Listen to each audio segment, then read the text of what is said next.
This video is going to be about glycolysis. So glycolysis is the first step of both aerobic and anaerobic cellular respiration. So what's going to happen during glycolysis is we're going to take one molecule of glucose and convert it into 2 molecules of pyruvate. And so glycolysis, we can split it up into 2 different phases, really. So first, we have the energy investment phase. And then last, we'll have the energy payoff. So during the energy investment phase, we actually have to use 2 molecules of ATP. So those will become 2 ADPs plus phosphate.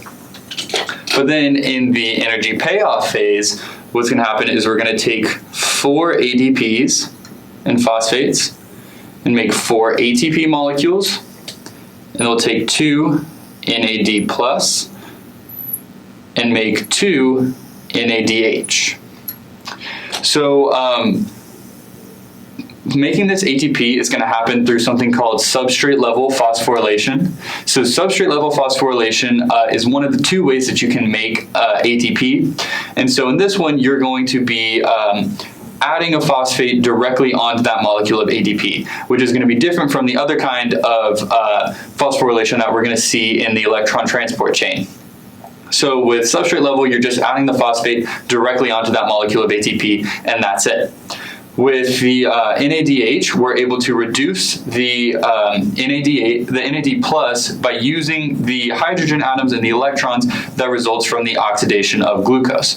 Because throughout glycolysis, glucose is being oxidized to eventually become pyruvate. So we have these electrons floating around that we can then use to reduce NAD plus to NADH to then transport those electrons to the electron transport chain.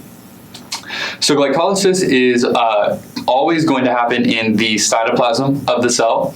So that is the only place in the cell where glycolysis happens. And like I said, glycolysis is the beginning of both aerobic and anaerobic cellular respiration. If it's aerobic, then we can take the NADH and the pyruvates and go into the citric acid cycle and the electron transport chain. But if it's anaerobic, then we can take this pyruvate and go into fermentation to still be able to make use of it and kind of get some energy for our cells. I hope you found this video really helpful. The concepts and information presented in these videos will be true regardless of what biology course you're taking.